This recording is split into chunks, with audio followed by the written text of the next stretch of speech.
കുറ്റ്യാടിയിൽ നിന്നും 7 കിലോമീറ്റർ മാറി മരുതോങ്കര ഗ്രാമത്തിലാണ് ജാനകിക്കാട് സ്ഥിതി ചെയ്യുന്നത്. കോഴിക്കോട് വനം ഡിവിഷനിൽ കുറ്റ്യാടി റേഞ്ചിലാണ് ജാനകിക്കാട് ഉൾപ്പെട്ടിരിക്കുന്നത്. രാവിലെ 10 മുതൽ വൈകുന്നേരം 5 മണി വരെയാണ് ഇങ്ങോട്ടേക്കുള്ള പ്രവേശനം. ഇവിടെ എത്തിച്ചേരാൻ പൊതുഗതാഗത സംവിധാനം പരിപൂർണമല്ലെന്ന് ഓർമ്മിപ്പിച്ചു കൊള്ളട്ടെ. എൻട്രി പാസ് എടുത്താണ് അകത്തേക്ക് പ്രവേശിക്കേണ്ടത്. ഗേറ്റ് കടന്നു ചെല്ലുമ്പോൾ ചിതൽപുറ്റിൻ്റെ രൂപത്തിൽ ഒരു നിർമ്മിതി കാണാം. ഇത് മുൻപ് ടിക്കറ്റ് കൗണ്ടറായിരുന്നത്രേ. അധികൃതരുടെ നിർദ്ദേശം അനുസരിച്ച് വേണം യാത്ര തുടരാൻ. ഇങ്ങോട്ടേക്കുള്ള പാലം മുതൽ തന്നെ ജാനകിക്കാടിനെ ആസ്വദിച്ചു തുടങ്ങാം. വേനൽക്കാലത്തും സജീവമായ കുറ്റ്യാടിപ്പുഴ നൽകുന്ന കൗതുക കാഴ്ചകളാണ് പുഴയോരം നടപ്പാത സമ്മാനിക്കുന്നത്. 500 മീറ്റർ നീളമുള്ള നടപ്പാതയിൽ കല്ല് പതിച്ച വഴിയിലൂടെ വേണം സന്ദർശകർ നടക്കാൻ.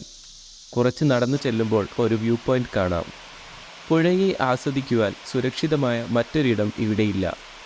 വിശ്രമിക്കാനായി ഇരുമ്പിൽ തീർത്ത ഇരിപ്പിടങ്ങളും ഇവിടെ സ്ഥാപിച്ചിട്ടുണ്ട്. അപകടങ്ങൾ ഒഴിവാക്കാൻ പുഴയിൽ ഇറങ്ങരുതെന്ന നിർദ്ദേശം നേരത്തെ അധികൃതർ നൽകുന്നുണ്ട്. നടപ്പാതയിൽ സുരക്ഷാവേലി ഇല്ലാത്തതും പ്രത്യേകം ശ്രദ്ധിക്കേണ്ടതാണ്. അല്പം വിശ്രമിച്ച് വീണ്ടും യാത്ര തുടരാം. പുഴയോര നടപ്പാതയിൽ പലയിടങ്ങളിലായി ഇരിപ്പിടങ്ങൾ സ്ഥാപിച്ചിട്ടുണ്ട്. വിശ്രമിക്കാനും കാടിനെ ആസ്വദിക്കുവാനും സഞ്ചാരികൾക്ക് ഇത് പ്രയോജനപ്പെടുത്താവുന്നതാണ്.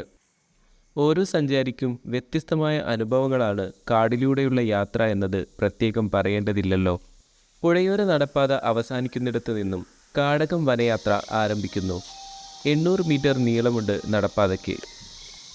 കാടിനോടുള്ള കൗതുകം കൂടി വരുന്നൊരു യാത്രയാണിതെന്ന് തോന്നിപ്പോകും. വന്യമൃഗങ്ങളെ പേടിക്കാതെ കാടിനെ ആസ്വദിക്കാൻ പറ്റിയൊരിടം കൂടിയാണിത്. 131 ഹെക്ടർ വിസ്തീർണമുണ്ട് ജാനകിക്കാടിന്. ധാരാളം പക്ഷികളും പൂമ്പാറ്റകളും ഔഷധങ്ങളാലും സമൃദ്ധമാണ് Janakikkad. 2008 Janakikkad eco tourism project നിലവിൽ വന്നത്. മുൻ കേന്ദ്രമന്ത്രിയായിരുന്ന VK കൃഷ്ണമേനോൻ്റെ സഹോദരിയായ VK ജാനകിയമ്മയുടെ പേരിലുള്ള എസ്റ്റേറ്റ് ആയിരുന്നു ഇവിടം. അതുകൊണ്ട് തന്നെയാണ് ജാനകിക്കാട് എന്നറിയപ്പെടുന്നത്. 1971 ഗവൺമെൻറ് ഇത് ഏറ്റെടുക്കുന്നത്. മാൻ, പന്നി, മുള്ളംപന്നി തുടങ്ങിയ മൃഗങ്ങൾ ഈ കാടിനകത്തുണ്ട്. കാടകം നടപ്പാത ചെന്നവസാനിക്കുന്നത് പുരാതനമായ ഒരു ക്ഷേത്രത്തിനടുത്താണ്. തൃക്കൈപ്പറമ്പ് മഹാവിഷ്ണു ക്ഷേത്രം.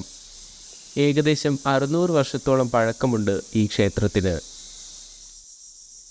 ജാനകിക്കാടിൻ്റെ വിശേഷങ്ങൾ ഇവിടെ അവസാനിക്കുന്നില്ല. ഒരുപാട് സാധ്യതകളുള്ള എക്കോ ടൂറിസം പ്രൊജക്റ്റാണിത്.